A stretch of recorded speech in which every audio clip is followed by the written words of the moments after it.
નમસ્કાર મિત્રો, આજે આપણે થર્મોડાયનેમિક્સની સિરીઝ ચાલી રહી છે એમાં પ્યોર સબસ્ટન્સની વાત કરીશું. પ્યોર સબસ્ટન્સમાં આપણે વાત કરીશું કયા મિક્સરને પ્યોર સબસ્ટન્સ કહી શકાય. પછી આપણે પ્યોર સબસ્ટન્સ માટે પીવી ડાયાગ્રામ અને ટી ડાયાગ્રામ આ લેક્ચરમાં જોઈશું અને બીજા આ બધુંનું આવતા લેક્ચરમાં જોઈશું. તો પહેલાં તો પ્યોર સબસ્ટન્સ.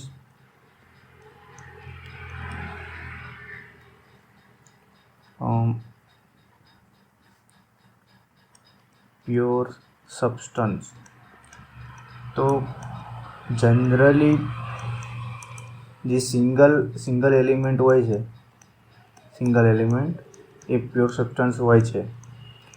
પરંતુ કોઈ મિક્સચર છે એ પ્યોર સબસ્ટન્સ છે કે નહીં, એના માટે શું કરવું જોઈએ? તો એના માટેની ફોર મિક્સચર એના માટેના બે ક્રાઇટેરિયા છે, તમારે એ જોવું પડશે. પહેલી શું શરત છે કે homogeneous in chemical composition અને બીજી શરત શું છે? homogeneous in chemical aggregation અથવા બીજું કેવું હોય તો બોન્ડિંગ. કે કોઈ બી મિક્સચર એ હોમોજીનિયસ છે કે નહીં એ જોવા માટે આપણે બે શરત જોવી પડશે કે કોઈ એ હોમોજીનિયસ કેમિકલ કમ્પોઝિશનમાં છે અથવા તો અને એક હોમોજીનિયસ કેમિકલ બોન્ડિંગમાં છે. તો હું તમને એક એક્ઝામ્પલ લઈને સમજાવું એટલે તમને વધારે સમજણ પડશે સરખી રીતે. ધારો કે આ એક બોક્સ છે, એમાં છે સ્ટીમ છે, એટલે એમ કહી શકાય કે H2O છે. વોટર છે, લિક્વિડ કન્ડિશનમાં છે, H2O છે. હવે બીજું હું લઈશ કે જેમાં H2+O છે અને H2O છે. સેકન્ડ કન્ડિશન લઈશ જેમાં H2O2 છે અને H2O છે,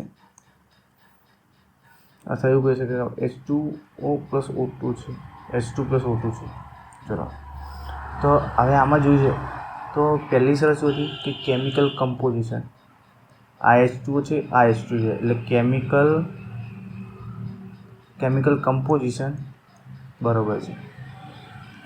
હવે કેમિકલ બોન્ડિંગની વાત કરીએ તો આ H2O સાથે જોડાયેલું છે, આ બી H2O સાથે જોડાયેલું છે, તો કેમિકલ બોન્ડિંગ પણ છે, એટલે આ શું છે? હોમોજીનિયસ સબસ્ટન્સ છે. હવે આમાં વાત કરીએ કેમિકલ કમ્પોઝિશનની વાત કરીએ તો કે આમાં બે H છે, આમાં બે H છે, આમાં એક H છે, આમાં એક O છે, તો કેમિકલ કમ્પોઝિશન બરોબર છે. કેમિકલ બોન્ડિંગની વાત કરીએ તો આ H2 અલગ છે એટલે H સાથે જોડાયેલો છે અને O એકલો જોડાયેલો છે, પણ આમાં H2O સાથે જોડાયેલો છે, કેમિકલ બોન્ડિંગ નથી, એટલે આ હોમોજીનિયસ સબસ્ટન્સ બી નથી અને આ હતું. હવે આમાં કેમિકલ કમ્પોઝિશન ના, કે આમાં એક O વધારાનો છે, એટલે કેમિકલ કમ્પોઝિશન નથી, કેમિકલ બોન્ડિંગ બી નથી, એટલે હોમોજીનિયસ સબસ્ટન્સ બી નથી. ખબર પડી ગઈ કે કઈ રીતે તમારે પ્યોર સબસ્ટન્સને જોવાનું. હવે ઘણીવાર એક ક્વેશ્ચન પૂછાય છે કે એટમોસ્ફિયરિક એર એ કેમિકલ એટલે હોમોજીનિયસ સબસ્ટન્સ છે કે નહીં. તો હું આને તમને સારી રીતે સમજાવું કે જનરલી એટમોસ્ફિયરિક એરને પ્યોર સબસ્ટન્સ તરીકે લેવામાં આવતું નથી. કેમ લેવામાં નથી આવતું? ધારો કે તમે એક દિલ્હીમાં છો અને અહેમદાબાદમાં છો એક છે, તો બંને જગ્યાએ એરમાં ધારો કે ઓક્સિજન નાઇટ્રોજનનું પ્રમાણ સરખું જ છે, પરંતુ એરમાં મોઇસ્ચર કન્ટેન્ટ ધારો કે દિલ્હીમાં મોર છે અને અહેમદાબાદમાં લેસ છે, તો તમે શું એને પ્યોર સબસ્ટન્સ ગણી શકો? ના કહી શકો. પરંતુ એક બુકમાં એવું સારી રીતે લખેલું હતું કે ધારો કે તમે કોઈ સિસ્ટમની સ્ટડી કરી રહ્યા છો, એટલે તમે કોઈ સિસ્ટમ ફિક્સ, ધારો કે અહેમદાબાદની એરમાં આપણે સ્ટડી કરી રહ્યા છો, તો અહેમદાબાદની એર આપણે થ્રુ આઉટ તો આપણી આ જે એર હશે આ સેમ જ રહેવાની છે, સેમ એર રહેવાની છે, કેમ કે આપણે સ્ટડી અહીંયા જ કરવાના છે. ત્યારે તમે એટમોસ્ફિયરિક એરને પ્યોર સબસ્ટન્સ તરીકે લઈ શકો છો. એટલે તમે ક્યારે લઈ શકશો એટમોસ્ફિયર એરને પ્યોર સબસ્ટન્સ તરીકે? જ્યારે તમારું સ્ટડી ફિક્સ રીજન તમે ફિક્સ કરેલું હોય ત્યારે. હવે પ્યોર સબસ્ટન્સનો આખો કોન્સેપ્ટ પૂરો થઈ ગયો. તો હવે આપણે જોઈશું ફેઝ ડાયાગ્રામ.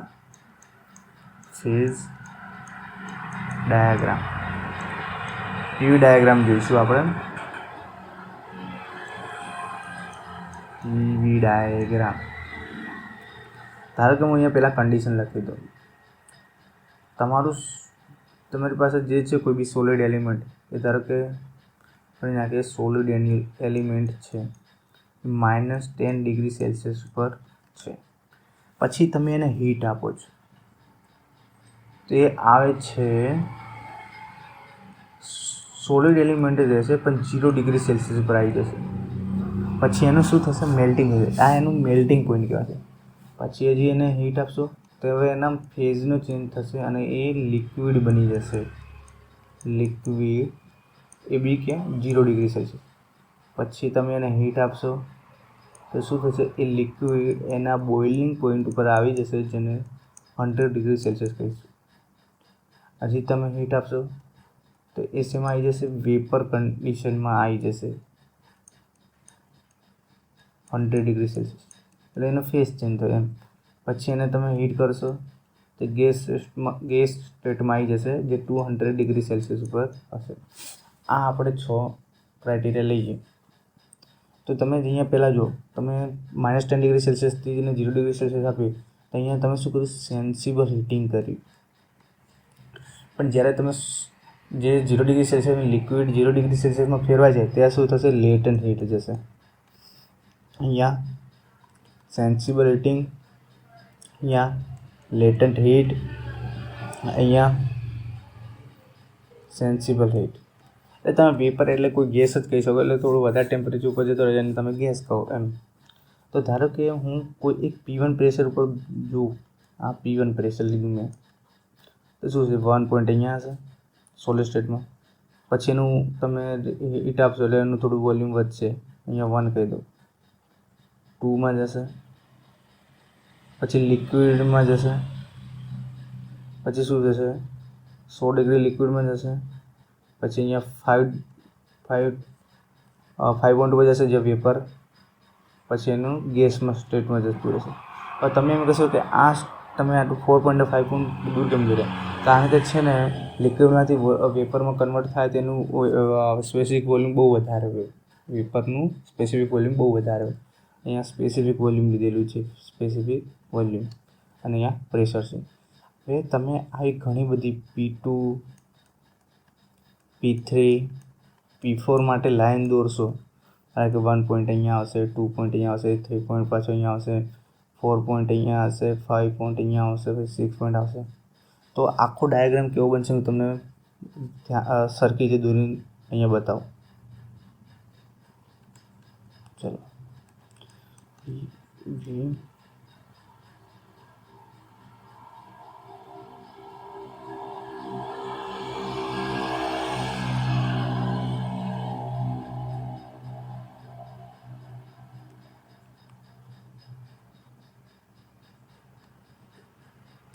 આ લાઈન આટલી બધી બહુ આમ આડી ના હોય, પણ મેં દોરવામાં એવી થઈ ગઈ છે.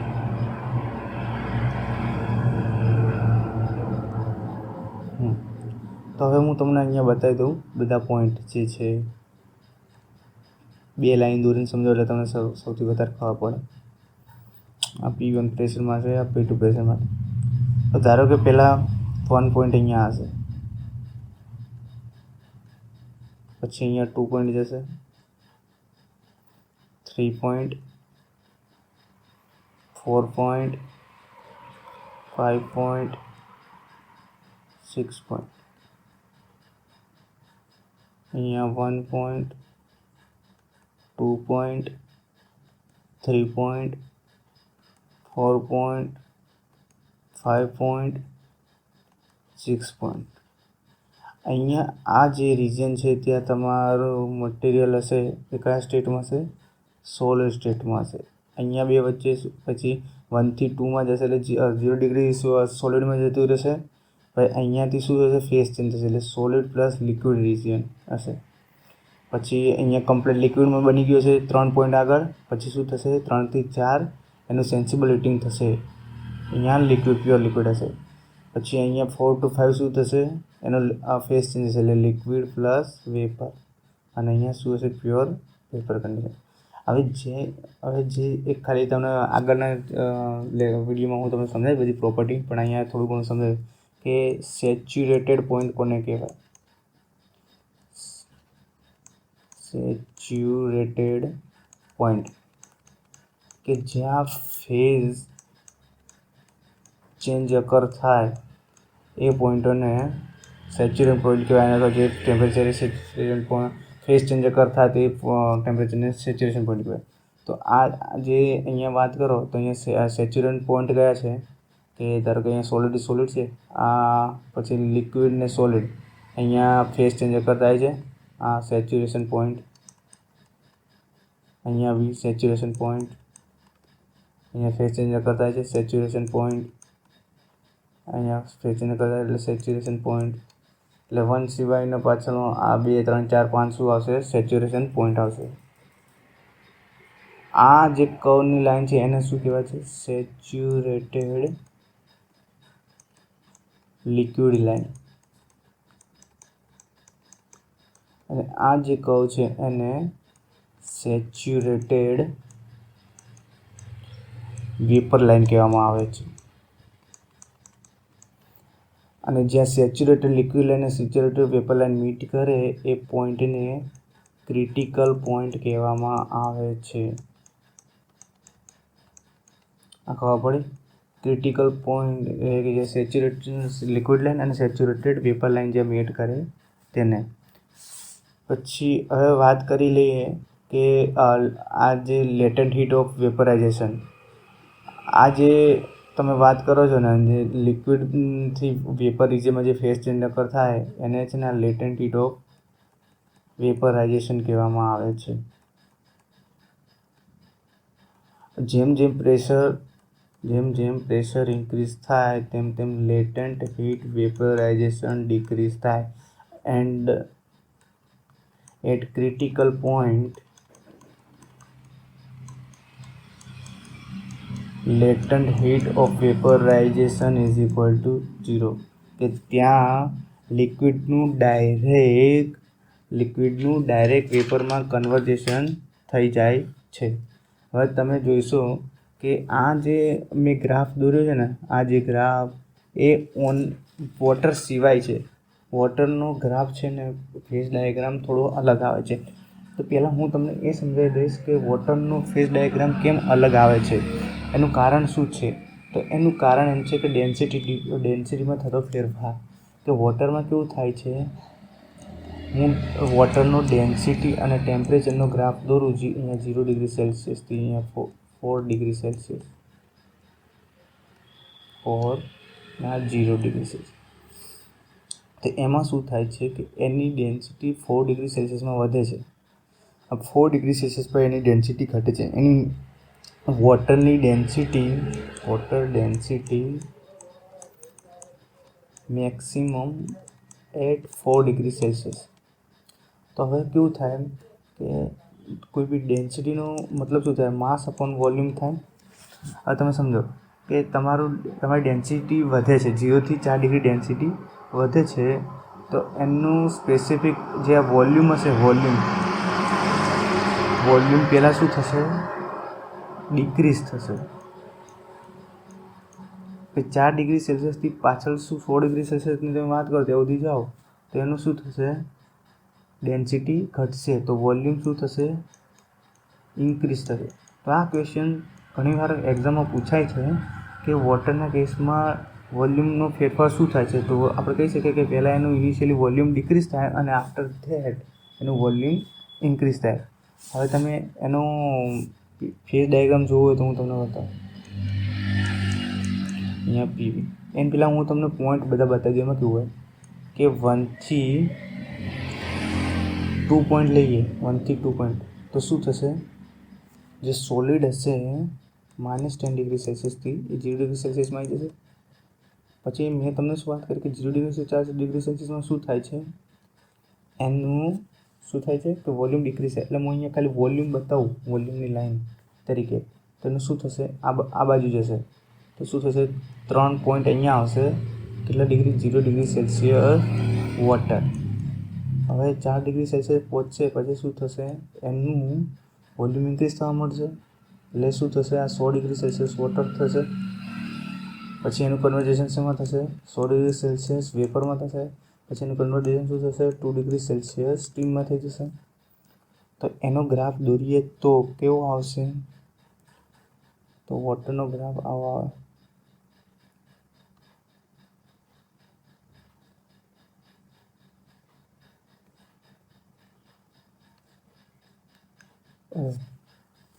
હું ફરી દોર દઉં અહીંયા પીવી ડાયાગ્રામ. તમે કહેશો કે આગળને આમાં શું કરવું, તો કે આમાં જે લાઈન છે ને એનો કર્વ બહુ વધારે હોય છે વોટરના કેસમાં.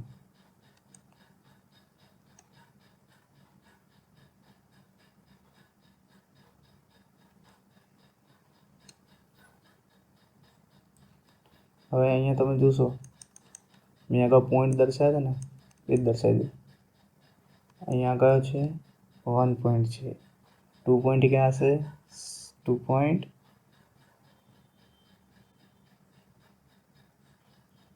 અહીંયા હશે,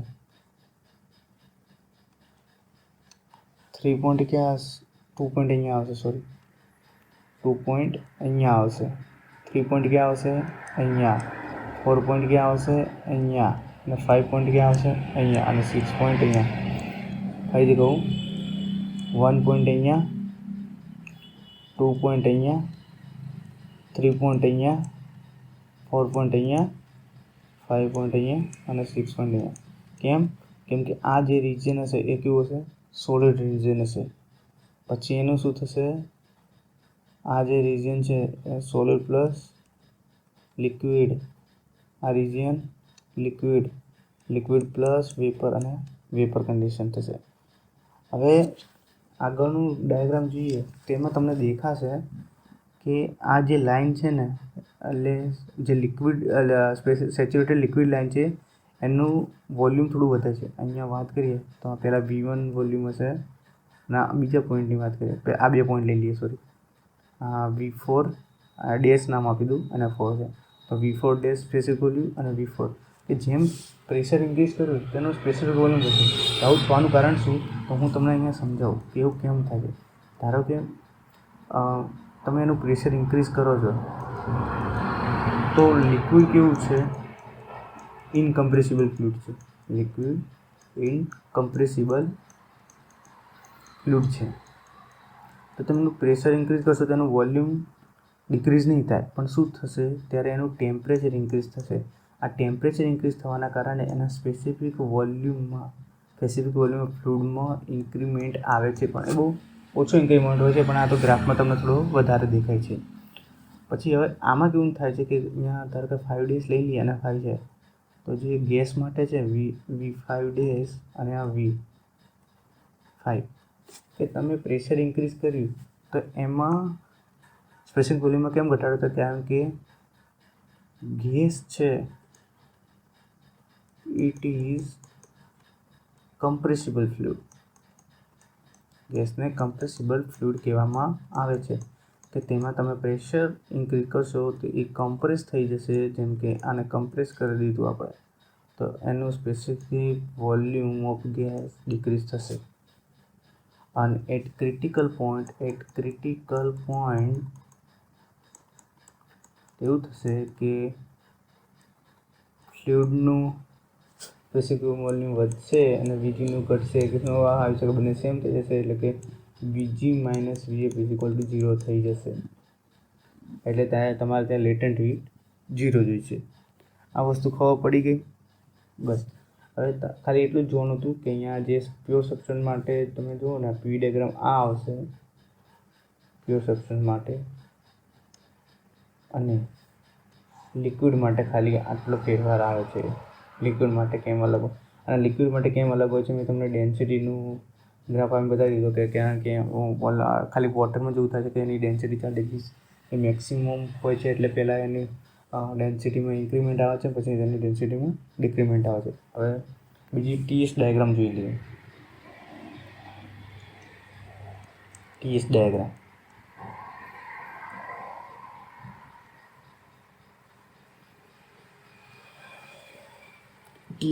ડાયાગ્રામ બી સેમ જ આવે છે.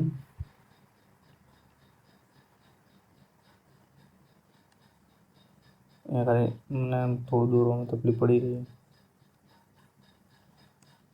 એમાં જે કોન્સ્ટન્ટ પ્રેશર લાઈન દોર્યું હોય ને, તો કઈ રીતે દોરવાની હું તમને સમજાવું. કે પહેલાં શું થશે, અહીંયા 1 પોઈન્ટ હશે, તમે એનું ટેમ્પરેચર વધારશો એટલે 2 પોઈન્ટ ઉપર આવી જશે. કેમ કે આપણે વાત કરી કે -10 ડિગ્રી સેલ્સિયસ ઉપર હોય તેથી 0 ડિગ્રી સેલ્સિયસ ઉપર આવશે. પછી એનું ફેઝ ચેન્જ થશે ત્યારે કોન્સ્ટન્ટ પ્રેશર લાઈન, તો એનું એટલે ફેઝ ચેન્જ થશે ત્યારે ટેમ્પરેચર શું થશે એનું જ રહેશે. એટલે 0 ડિગ્રી સેલ્સિયસ ઉપર એ શેમાં ફેરવાઈ જશે, લિક્વિડમાં. પછી લિક્વિડને આપણે ગરમ કરીશું, કર્યા એટલે ટેમ્પરેચરમાં એનો વધારો થશે. પછી શું થશે, ફેઝ ચેન્જ થશે એટલે ટેમ્પરેચર એટલું રહેશે. કેમ કે ફેઝ ચેન્જમાં ટેમ્પરેચર ઇન્ક્રીઝ ના થાય, ફેઝ ચેન્જમાં ટેમ્પરેચર એનું જ રહે, ખાલી સેન્સિબલ હીટિંગમાં જ ટેમ્પરેચર વધે.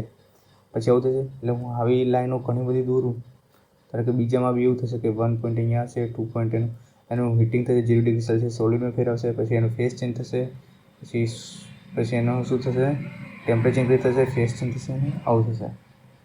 પછી આ લાઈનો છે એને સોલિડ લાઈન કહેવાય છે, સોલિડ પ્લસ લિક્વિડ લાઈન કહેવાય છે, લિક્વિડ લાઈન કહેવાય છે, અને લિક્વિડ પ્લસ વેપર લાઈન કહેવાય છે, અને વેપર લાઈન કહેવાય છે. આ લાઈન શું થશે, સેચ્યુરેટેડ લિક્વિડ લાઈન. આ લાઈન શું થશે, સેચ્યુરેટેડ વેપર લાઈન. અને આ તમને ખબર સેચ્યુરેટેડ લિક્વિડ લાઈનની જે મળે એને ક્રિટિકલ પોઈન્ટ કહેવાય.